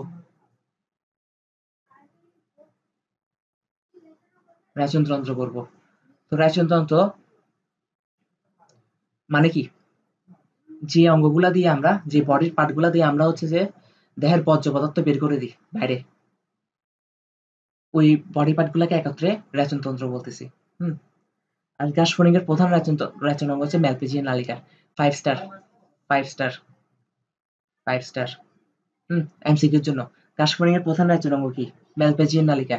হ্যাঁ, তা তেলাপোকার প্রধান রেচন অঙ্গ কি? ম্যালপেজিয়ান নালিকা। কেন, কেমনে বুঝছি বলতো? একই পর্বের প্রাণী, কোন পর্বের প্রাণী? আর্থ্রোপোডা। হ্যাঁ। তো এখন হচ্ছে অতিরিক্ত বা, এবার হচ্ছে এটা হচ্ছে প্রধান ম্যালপেজিয়ান, মানে প্রধান রেচন অঙ্গ হচ্ছে ম্যালপেজিয়ান নালিকা। বাট কিছু সহকারী রেচন অঙ্গও থাকে, মানে এক্সট্রা পার্ট যেগুলো রেচনের কাজ করে। হুম। তো এই যে অতিরিক্ত বা আনুষঙ্গিক বা সহকারী রেচন অঙ্গ। হ্যাঁ, এটা কারা? ইউরেট কোষ, ইউরিকোজ গ্রন্থি, নেফ্রোসাইট, কিউটিকল, এই 4টা জিনিস হচ্ছে এক্সট্রা পার্ট হিসেবে কাজ করতেছে। হুম। এগুলো কি রেচনের কাজ করে। তবে প্রধান রেচনাঙ্গ কোনটা? প্রধান রেচনাঙ্গ হচ্ছে ম্যালপেজিয়ান নালিকা। হ্যাঁ। আর অতিরিক্ত বা সহকারী রেচনাঙ্গ কোনগুলা? ইউরেট কোষ, ইউরিকোজ গ্রন্থি, নেফ্রোসাইট, আর হচ্ছে cuticle. Most most most important. নিচের কোনটি, নিচের কোনটি ঘাসফড়িং এর সহকারী রেচনাঙ্গ নয়? নিচের কোনটি সহকারী ঘাসফড়িং এর রেচনাঙ্গ? অনেক ইম্পর্টেন্ট। ইউরেট কোষ, ইউরিক কোষ গ্রন্থি, নেফ্রোসাইট বা কিউটিকল। তো এইগুলো ওভারঅল তো সবসময় মনে রাখা পসিবল না, তাই না? তো চন্দ্র হচ্ছে কি, ইউ আর নট, ধর তোর ক্রাশ, হ্যাঁ, তো তোর ক্রাশ হচ্ছে যে একটু মোটা আর কি। হুম।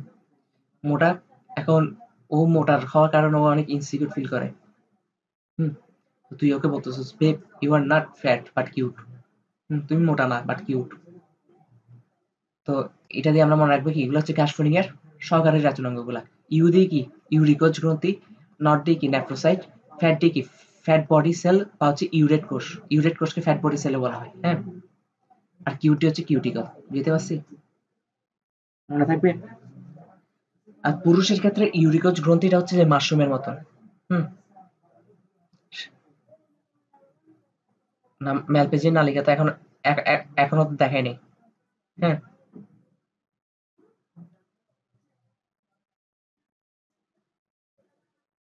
কিডনিতে আমাদের তো ম্যালপেজিয়ান নালিকা নাই, এটা তো আর্থ্রোপোডা দ্বারা আছে। হুম।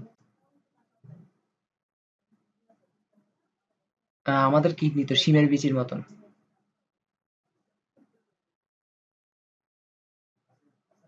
হুম। ভিতরে।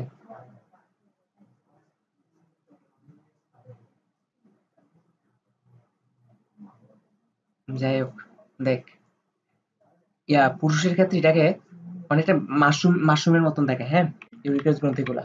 তো সেই জন্য এটাকে আরেকটা নামে ডাকা হয়, মাশরুম গ্রন্থি। বুঝতে পারছি? আর হচ্ছে যে কিউটিকল কি?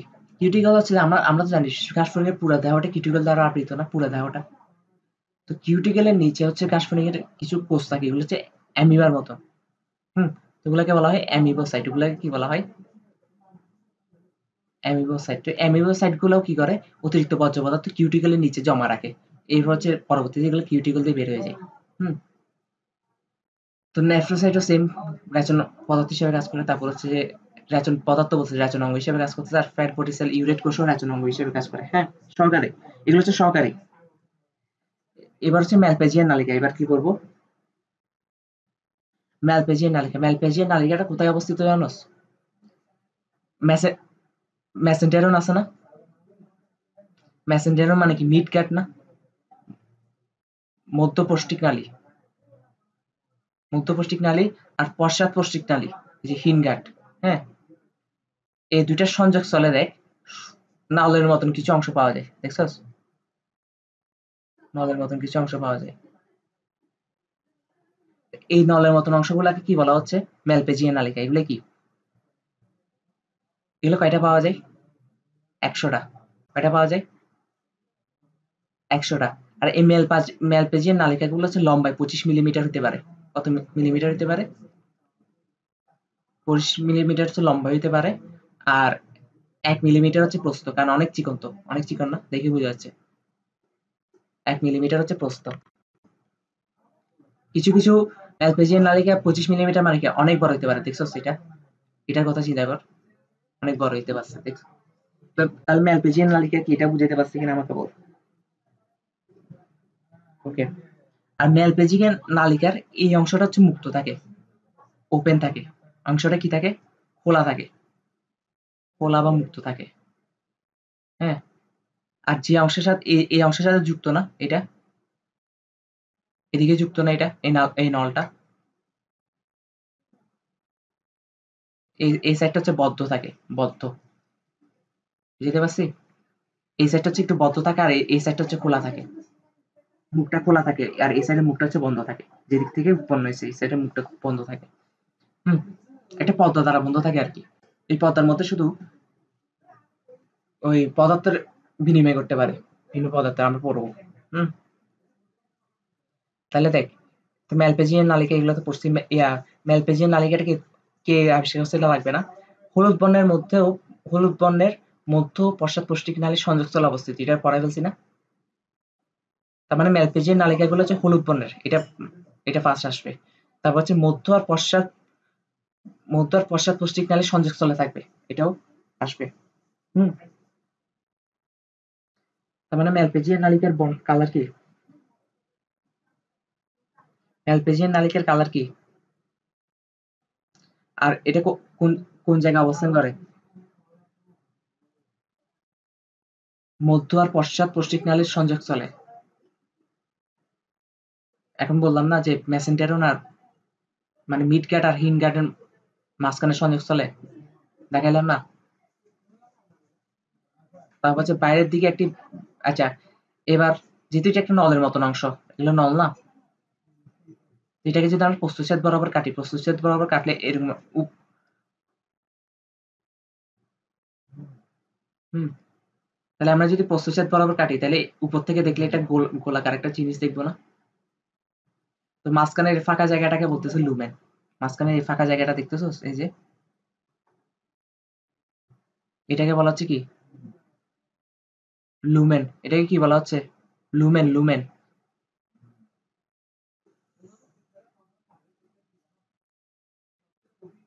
ফাঁকা জায়গাটাকে কি বলা হচ্ছে? লুমেন। তারপর হচ্ছে দেখ, চারপাশে দেখ এক স্তর বিশিষ্ট একটা কোষ আবৃত, তাই না? এক স্তর বিশিষ্ট। দেখতেছস? এক স্তর বিশিষ্ট, এই যে এক স্তর বিশিষ্ট কোষ দ্বারা আবৃত এই লুমেনটা, এটাকে বলা হচ্ছে বেসমেন্ট পর্দা। এটাকে কি বলা হচ্ছে?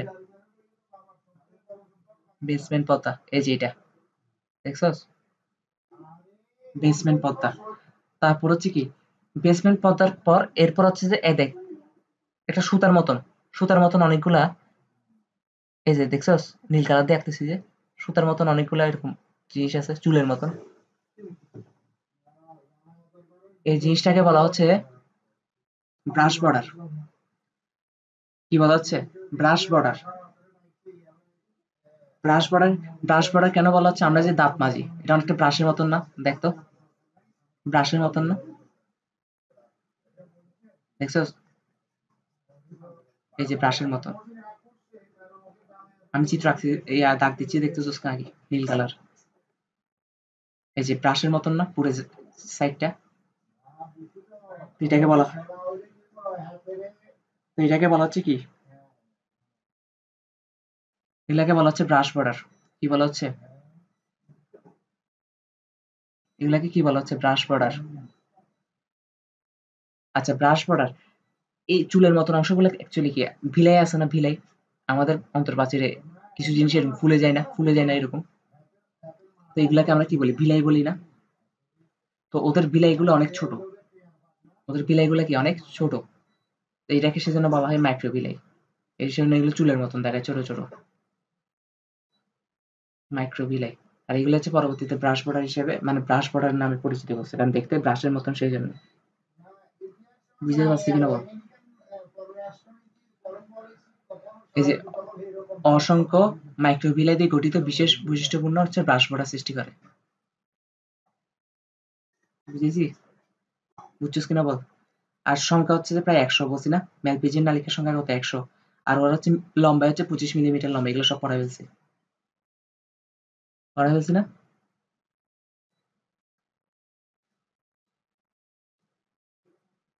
আচ্ছা, তাহলে এবার হচ্ছে কিভাবে রচনাঙ্গ হিসেবে কাজ করে ম্যালপিজিয়ান নালিকাগুলা। হুম। তো এটা হচ্ছে কি? সংযোগস্থল, কোষার সংযোগস্থল। কি বলে, পশ্চাৎ পৌষ্টিক নালী আর মধ্য পৌষ্টিক নালীর সংযোগস্থল হচ্ছে এটা। এই জায়গা হচ্ছে সংযোগস্থল ওদের। ওকে? এই যে আমি একটু আগে দেখাইছি না, এই যে এই জায়গাটা, মাঝখানে এই জায়গাটা হচ্ছে এটা। হুম। বুঝতে পারছিস কিনা বল? মাঝখানে এই জায়গাটা হচ্ছে এটা। এই যে, তার মানে এটা, এটা তো একটা পরিপাক নালী, পরিপাক নালী না? মাঝখানে এই জায়গাটাকে আমরা এটা ধরতেছি। আর এই যে নল আকারে বেড়ে গেছে ম্যালপেজিং এর নালিকাগুলা নল আকারে বেড়ে গেছে না? ১০০টা নল আকারে বেড়ে গেছে। তো ওখান থেকে আমরা একটা নল নিয়ে কাজ করতেছি, একটা নল নিয়ে কাজ করতেছি।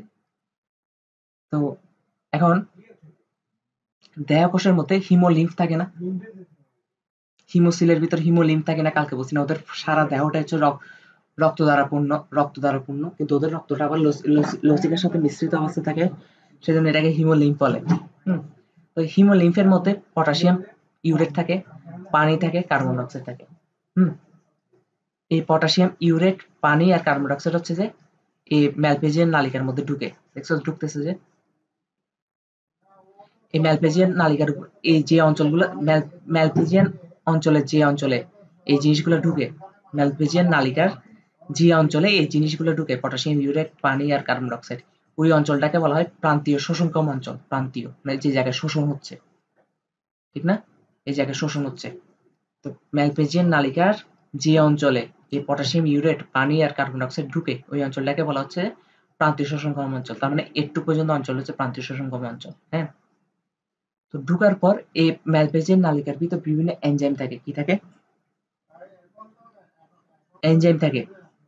এই এনজাইম গুলো কি করে? পটাশিয়াম ইউরেট, পানি আর কার্বন ডাইঅক্সাইডের মধ্যে বিক্রিয়া ঘটায় ফেলে। কি ঘটায়? বিক্রিয়া ঘটায় ফেলে। বিক্রিয়া ঘটার পর পটাশিয়াম ইউরেট আর পানি আর কার্বন ডাইঅক্সাইড বিক্রিয়া করে পটাশিয়াম বাইকার্বনেট তৈরি করে। হ্যাঁ। কি তৈরি করে? পটাশিয়াম বাইকার্বনেট তৈরি করে, প্লাস পানি তৈরি করে, প্লাস ইউরিক অ্যাসিড তৈরি করে। হুম। তিনটা জিনিস তৈরি করে, পটাশিয়াম বাইকার্বনেট, পানি আর ইউরিক অ্যাসিড।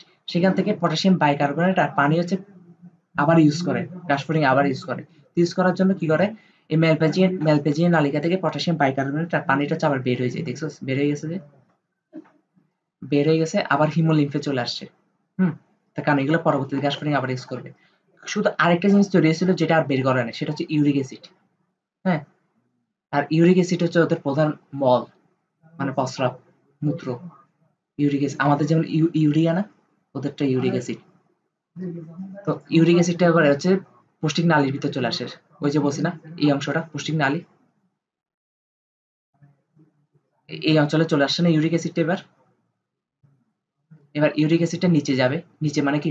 প্রশ্বাস পৌষ্টিক নালীতে যাবে, প্রশ্বাস পৌষ্টিক নালীতে গেলে ইলিয়াম দিয়ে যাবে, ইলিয়াম দেওয়ার পর রেকটামে যাবে, রেকটাম থেকে মলাশয় দিয়ে বেরিয়ে যাবে, মানে পায়ের ছিদ্র দিয়ে বেরিয়ে যাবে। বুঝতে পারছি জিনিসটা? তাহলে এটা হচ্ছে প্রাচীন প্রক্রিয়া। আচ্ছা, আমাদের আজকে লাস্ট টপিক, এবার হচ্ছে সংবেদী অঙ্গ। আমাদের কিন্তু রাচনতন্ত্র শেষ, রাচনতন্ত্র কিভাবে কাজ করে দেখাই দিতে পারছি। এটা কিন্তু সিকিউর জন্য অনেক ইম্পর্টেন্ট যে রাচনতন্ত্রের প্রক্রিয়াটা লেখো, এই যেভাবে লিখে দিতে হবে। এটা কিন্তু বই থেকে ছবি তোলা, বই থেকে ছবি তোলা। তারপর হচ্ছে সংবেদী অঙ্গ, রাচনতন্ত্র শেষ, এবার হচ্ছে সংবেদী অঙ্গ। সংবেদী অঙ্গ কোনগুলা? যে অঙ্গগুলো হচ্ছে বাইরের উদ্দীপনা আমাদের মস্তিষ্কে নিয়ে যায়, ওদেরকে সংবেদী অঙ্গ বলি, তাই না? এখন বাইরের উদ্দীপনা কেমন হতে পারে? তাপ, চাপ, ঘ্রাণ, তাই না? ঘ্রাণ, ব্যথা, যত ধরনের উদ্দীপনা আছে এগুলো ব্রেনে নিয়ে যাওয়া। হ্যাঁ, তো এটা কিন্তু 5 স্টার, 5 স্টার এমসিকিউর জন্য, এমসিকিউর জন্য কিন্তু একদম সহজ, একদম সহজ। এখানে বুঝার কিছু নেই। ঘাসফড়িং এর আলোক সংবেদী অঙ্গ হিসেবে কাজ করে ওই পুঞ্জাক্ষী আর ওসিলি। ওসিলি মানে তো জানোস এখন, তাই না? 3টা ওসিলি থাকে, এই যে ফুটার মতো 3টা ওসিলি থাকে। তো ওসিলি গুলো হচ্ছে আলোক সংবেদী অঙ্গ, আর পুঞ্জাক্ষী হচ্ছে আলোক সংবেদী অঙ্গ। তারপর হচ্ছে স্পর্শ সংবেদী অঙ্গ হিসেবে কাজ করে, মানে ওদেরকে স্পর্শ করলে এই উদ্দীপনা ব্রেনে নিয়ে যায় কারা। এই হচ্ছে দেহের বিভিন্ন অঙ্গের ব্রিসল ও রোম। ব্রিসল জিনিসটা মুখস্থ রাখতে হবে, হ্যাঁ, ব্রিসল ও রোম। হচ্ছে গন্ধ সংবেদী অঙ্গ, ওই যে অ্যান্টেনার রোম, অ্যান্টেনা তো চিনস, তাই না? অ্যান্টেনা আমরা বলছি না, ঘ্রাণ, স্পর্শ, তারপর হচ্ছে শব্দ তরঙ্গ, বলছি না 3টা জিনিস ইয়া করে। তো এখানে গন্ধ মানে কি? ঘ্রাণ আর কি, অ্যান্টেনার রোম। হচ্ছে স্বাদ সংবেদী অঙ্গ, ম্যাক্সিলারি পাল্প, লেবিয়ামের লোম। ম্যাক্সিলারি কি, ম্যাক্সিলারি পাল্প কি, এগুলো আসার সবকিছু বুঝে দিচ্ছি চিত্র দেখায় দেখায়। হ্যাঁ, তারপর হচ্ছে লেবিয়ামের লোম। লেবিয়াম মানে কি? ইয়া, নিচের ঠোঁট। Very good. পাল্প মানে কি? পাল্প মানে এক্সট্রা একটা উপাঙ্গ, বলছিলাম না এরকম কাটার মতন। ম্যাক্সিলারি থেকে এরকম এক্সট্রা একটা উপাঙ্গ বের হয়, এটা হচ্ছে ম্যাক্সিলারি পাল্প। পাল্প। তো ওগুলো হচ্ছে কি হিসেবে কাজ করে? স্বাদ সংবেদী অঙ্গ হিসেবে কাজ করে, মানে ওগুলোর মাধ্যমে ওরা স্বাদ বুঝতে পারে খাবারের। হ্যাঁ, তারপর তাপ সংবেদী অঙ্গ, মানে গরম পড়তেছে না ঠান্ডা পড়তেছে এটা কেমনে বুঝে? পায়ের 3টি টার্সাস, বলছি না টার্সাস, মনে আছে? পায়ের ফিমার, ফিমারের পর হচ্ছে ইয়ার টিবিয়া, টিবিয়ারের পর হচ্ছে টার্সাস, মনে নেই? এটা হচ্ছে ফিমার, ফিমারের পর হচ্ছে টিবিয়া, টিবিয়ারের পর হচ্ছে টার্সাস, টার্সাস মনে আছে? আর টার্সাসের 3টা খণ্ড, অনেকগুলো খণ্ড দ্বারা গঠিত, প্রতিটা খণ্ডকে টার্সোমিয়ার বলে। এটা হচ্ছে টার্সাস। এই টার্সাস দিয়ে হচ্ছে ওরা তাপ বুঝতে পারে গরম পড়তেছে না ঠান্ডা পড়তেছে। হুম, কারণ কেন? টার্সাসের মধ্যে থাকে কি? প্লান্টুলি প্যাড থাকে। কি থাকে? প্লান্টুলি প্যাড থাকে। আর অ্যান্টেনা কিছু কিছু রোমও কিন্তু এই কাজে হেল্প করে। অ্যান্টেনার মধ্যে যে রোম থাকে ওগুলো তাপ বুঝতে হেল্প করে। তার মানে এখান থেকে এমসিকিউ এটা আসতে পারে, টার্সাসের গোড়ায় কি থাকে? প্লান্টুলি প্যাড থাকে, যেগুলো হচ্ছে তাপ সংবেদী অঙ্গ। হ্যাঁ, তারপর শ্রবণ সংবেদী অঙ্গ হিসেবে কাজ করে যে ওই পাইওসার্কি, অ্যানাসার্কি বলছিলাম না, পুরুষের মধ্যে থাকে। অ্যানাসার্কি দশম খণ্ডকের মধ্যে। হুম, হচ্ছে শ্রবণতলী, হচ্ছে টিম্পেনাম। ওই শ্রবণতলী, টিম্পেনিয়া বলছি না, শ্রবণ ইয়া টিম্পেনাম থাকে উদরের প্রথম খণ্ডকে। শ্রবণতলী থাকে বলছিলাম না? ওগুলো হচ্ছে শ্রবণ সংবেদী অঙ্গ হিসেবে কাজ করে, মানে শব্দ শুনতে সাহায্য করে। তো এখান থেকে প্রশ্ন কিভাবে আসবে? প্রশ্ন আসবে নিচের কোনটি ঘাসফড়িং এর ঘাস সংবেদী অঙ্গ? Antenna Rome. হুম, তারপর হচ্ছে অ্যান্টেনা রোমের কাজ কি? এটা হচ্ছে ঘ্রাণ সংবেদী অঙ্গ বা হচ্ছে গন্ধ সংবেদী অঙ্গ। জিনিসগুলো এরকম একদম সহজভাবে আসবে, বুঝতে পারছি? তো এটা হচ্ছে ডিএমকে মেথডে ফুল মুখস্থ রাখতে হবে। ডিএমকে মানে কি? ডাইরেক্ট মুখস্থ করো। হুম, এগুলো মুখস্থ। এবার হচ্ছে ঘাসফড়িং এর চোখ। আচ্ছা, কিভাবে দেখে এটা হচ্ছে কালকে পড়াবো, কারণ কিভাবে দেখে এটা অনেক কঠিন। হুম, মোজাইক দৃষ্টি দৃষ্টি আছে এগুলা। হুম, ওখান থেকে সিকিউ বেশি আসে, প্রশ্ন বেশি আসে। তো আজকে হচ্ছে আমরা কিভাবে দেখে মেকানিজমটা দেখার আগে ওদের চোখের অন্তর্গঠনটা একটু পড়ে নিই, চোখের স্ট্রাকচারটা কিভাবে গঠিত হয়েছে। তো এটা হচ্ছে কি ঘাসফড়িং এর এটা একটা পুঞ্জাক্ষী, তাই না? কিউট একটা পুঞ্জাক্ষী, এটা আরেকটা পুঞ্জাক্ষী, তার মানে 2টা পুঞ্জাক্ষী থাকে, তাই না? এই পুঞ্জাক্ষী গুলো কি আমরা বলছিলাম না যৌগিক চক্ষু? যৌগিক চক্ষু না, যৌগিক চক্ষু। কারণ কেন যৌগিক চক্ষু? কেন যৌগিক চক্ষু বা কম্পাউন্ড আইস বলা হয়? কি বলা হয়? যৌগিক কম্পাউন্ড আইস, যৌগিক চক্ষু বা কম্পাউন্ড আইস। কম্পাউন্ড আইস। তো কম্পাউন্ড আইস আমরা কেন এটাকে যৌগিক চক্ষু বা কম্পাউন্ড আইস বলতেছি, কারণ এগুলো অনেকগুলো একক নিয়ে গঠিত, তাই না? অনেকগুলো একক নিয়ে গঠিত বলছিলাম না, মনে আছে? কারণ অনেকগুলো একক নিয়ে গঠিত।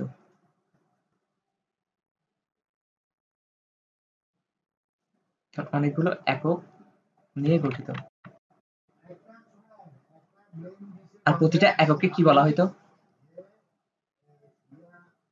প্রতিটা এককে কি বলা হইতো? ওমাটিডিয়াম। ওমাটিডিয়াম, বুঝতে পারছি? তাহলে ওমাটিডিয়াম গুলো কোথায় থাকে? হ্যাঁ, এটা বলার আগে আরেকটা লাস্ট কথা বলে দিই। এই পুরা স্ট্রাকচারটা, এই পুরা পুঞ্জাকির উপরে মাথা যেটা দেখতেছো, উপর থেকে যেটা দেখতেছো, এটা পুরাটা কিউটিকল নির্মিত। পুরাটা কি নির্মিত? কিউটিকল নির্মিত। হ্যাঁ, এইবার হচ্ছে আমরা ভিতরে যাব, পুঞ্জাকির ভিতরে যাব। তার মানে পুঞ্জাকির ভিতরে যদি যাইতে যায়, একটা পুঞ্জাকি এটা কেটে ফেলতে হবে না? ধর ঘাসফড়িং থেকে একটা পুঞ্জাকে হাত দিয়ে ধরে বের করে আসছে, বের করে আনার পরে এবার এটা কাটবো। কারণ আমাদের চ্যাপ্টারের শুরুতে প্রধান লক্ষ্য কি ছিল? নাড়িভুতরি যা আছে সব বের করা ঘাসফড়িং এর, তাই না? এই যে বের করলাম, কেটে ফেলছি। তার মানে এটা তুমি ইজিলি বুঝতে পারতেছো, এই উপরের সাইডটা হচ্ছে যেটা আমরা উপর থেকে দেখি, তাই না? উপর থেকে যেটা দেখতেছি পুঞ্জাকির উপরের সাইডটা, তাই না? যেটা কিউটিকল নির্মিত বলতেছি। এই পুঞ্জাকিটা কিভাবে গঠিত? এটা হচ্ছে ভিতরের স্ট্রাকচার, তাই না? এটা প্রত্যেকটা হচ্ছে ওমাটোডিয়াম। দেখ, এটা একটা লম্বা ওমাটোডিয়াম, এটা একটা ওমাটিডিয়াম, এটা একটা ওমাটিডিয়াম, এটা একটা ওমাটিডিয়াম, এটা একটা ওমাটিডিয়াম, এর অসংখ্য ওমাটিডিয়াম নিয়ে কি পুরা পুঞ্জাকি গঠন হচ্ছে। এখন এখন উপরের স্ট্রাকচারটা যেহেতু কিউটিকল বলছি, এখন উপরের স্ট্রাকচার গঠন করছে কি? ওরাই তো গঠন করছে, তাই না? ওদের মাথাগুলো তো একত্র একটার সাথে একটা সংযোগ হয়ে মাথা ইয়াটা গঠন করছে, পুরা উপরের স্ট্রাকচারটা গঠন করছে, তাই না? ওমাটিডিয়ামের মাথাটা, উপরের অংশটা। তার মানে ওমাটিডিয়ামের উপরের অংশটা কিউটিকল নির্মিত, বলতে পারি না? এটাই।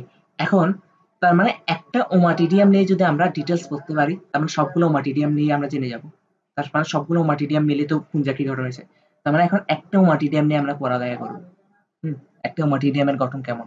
এই একটা ওমাটিডিয়াম দেখতে হচ্ছে এরকম। এ দেখ, প্রত্যেক পুঞ্জাকটি প্রায় 2000 ষড়ভুজাকৃতির ওমাটিডিয়া নিয়ে গঠিত। বহুবচনে বললে ওমাটিডিয়া, আর এক বচনে বললে ওমাটিডিয়াম। তার মানে মোস্ট ইম্পর্টেন্ট, প্রায় কত? 2000। 2000টা ওমাটিডিয়াম মিলে হচ্ছে জিয়া গঠিত, পুঞ্জাকি গঠিত। এখান থেকে একটা অনেক পোলাপাইন একটা সিম্পল মিস্টেক করে, এটা মেডিকেল আসছিল একবার। আমি যখন কোয়েশ্চেন ব্যাংক সলভ করতেছিলাম তখন আমার থেকে প্রশ্নটা দেখে অনেক মানে আনন্দ লাগছিল, আমি পারছিলাম নিজে নিজে যখন সলভ করতেছিলাম। তো মেডিকেলের প্রশ্নটা এমন ছিল যে ঘাসফড়িং এর টোটাল কয়টা ওমাটিডিয়াম থাকে, দেখি বলতো? ঘাসফড়িং এর টোটাল কয়টা ওমাটিডিয়া থাকে? অনেকগুলো কেন? তোকে তোকে তো সংখ্যা বলে দিছে 2000। প্রশ্নটা করছে ঘাসফড়িং এর টোটাল। আরে ওমাটিডিয়াম আর ওমাটিডিয়া তো সেম। বহু বচনে বললে ওমাটিডিয়া, এক বচনে বললে ওমাটিডিয়াম আর কি। তাহলে ঘাসফড়িং এর টোটাল কয়টা ওমাটিডিয়া থাকে? 2000। এই জায়গায় তো ভুল করবি। বলছে যে প্রত্যেক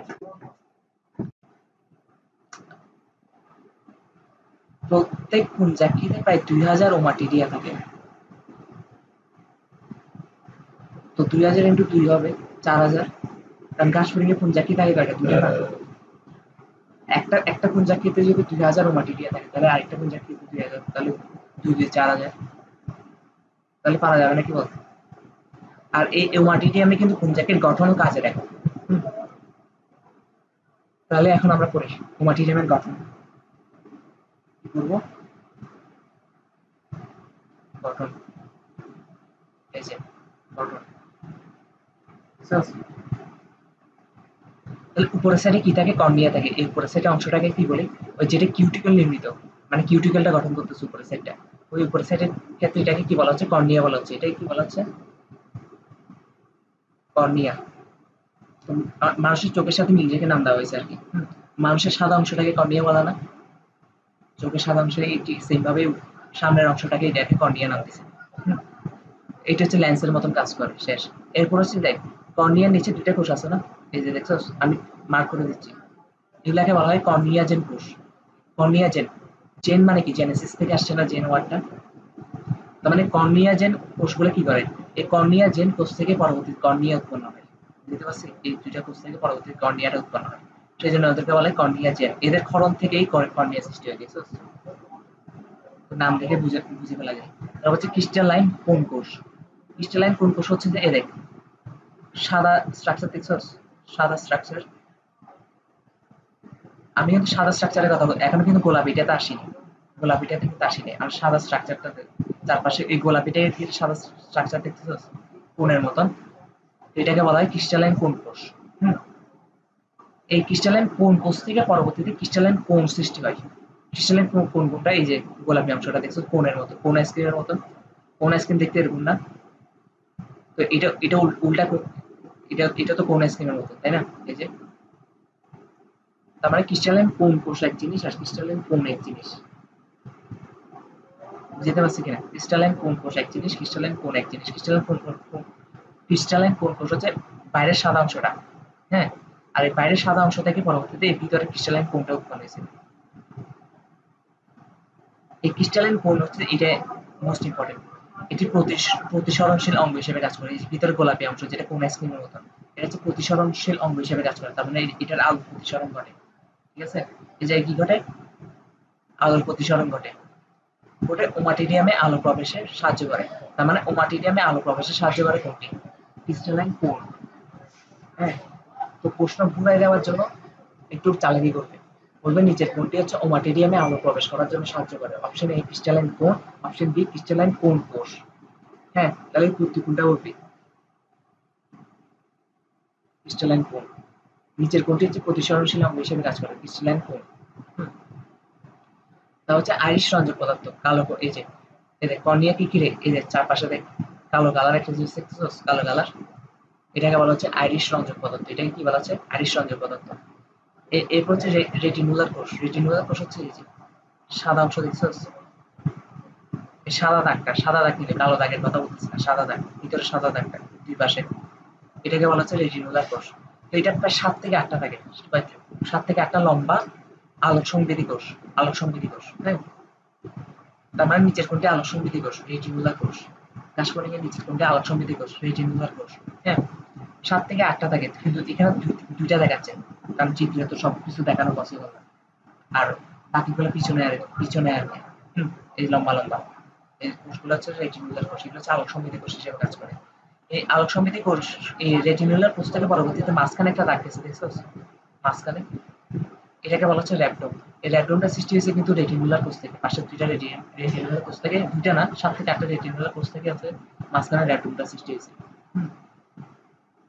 এই র্যাপডোমের মধ্যে কিন্তু আলোক গৃহীত হয়, আলো, তার মানে আলোক গৃহীত হয় কোথায়, র্যাপডোমে।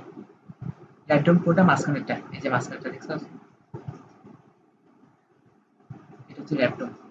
তারপর হচ্ছে রেটিনুলার রঞ্জক পদার্থ, রঞ্জক আবরণ। তো রেটিনুলার চারপাশে যে কালো আবরণ এটা থাকবে, এটাকে রেটিনুলার, রেটিনুলার রঞ্জক আবরণী বলবো, তাই না? এই যে চারপাশে কালো, এটাকে রেটিনুলার রঞ্জক আবরণী বলতেছে।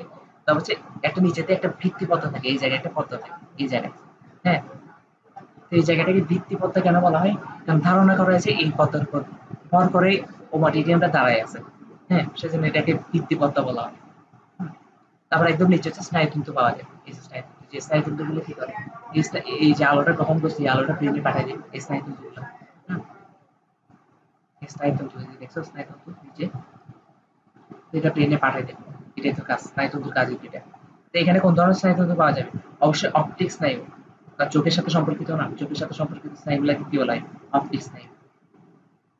এই যে যে আলোটা সৃষ্টি হয়েছে প্রতিবিম্বটা হচ্ছে মস্তিষ্কে প্রেরণ করে। হুম, তাহলে পারা যাবে। প্রশ্ন অনেকভাবে আসতে পারে। কর্নিয়া সৃষ্টি হয় কিসে থেকে, কর্নিয়া জেনে ক্ষরণ থেকে। এই যে কর্নিয়া জেনে ক্ষরণ থেকে হচ্ছে কর্নিয়া সৃষ্টি হয়। আর কর্নিয়াটা হচ্ছে কিউটিকলের আবরণটা সৃষ্টি করে, একদম বাইরের আবরণটা কিউটিকলের আবরণ না, সবগুলো একত্রে, সবগুলার ওমাটিডিয়ামের কর্নিয়া একত্রে মিলে কিউটিকলটা সৃষ্টি করে।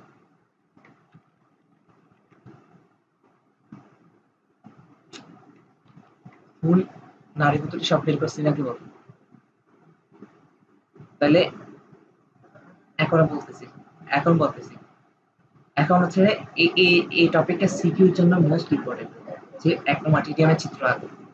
তুমি কি করবা, চিত্রটা এঁকে দিবা, চিত্রটা এঁকে দিয়ে এই যে এক লাইন এক লাইন ব্যাখ্যা করা আছে, প্রতিটা এক লাইন এক লাইন ব্যাখ্যা করে দিবা, লিখে দিবা। চিত্র যে হুবহু এটার মতন হইতে হবে এমন কোনো কথা নেই, জাস্ট জিনিসগুলো বুঝিয়ে দিতে পারলাম। হ্যাঁ, যে নিজের মতো করে চিত্র আঁকি, চিত্র কিন্তু একদম ইজি, কোনো কঠিন নেই কিন্তু এই চিত্রের মধ্যে। জাস্ট কোনটা কি বলতেছে আর কোনটার কোনটার কাজ কি সেটা লাগবে আমাদের। হুম, এর মাধ্যমে আজকে ছুটি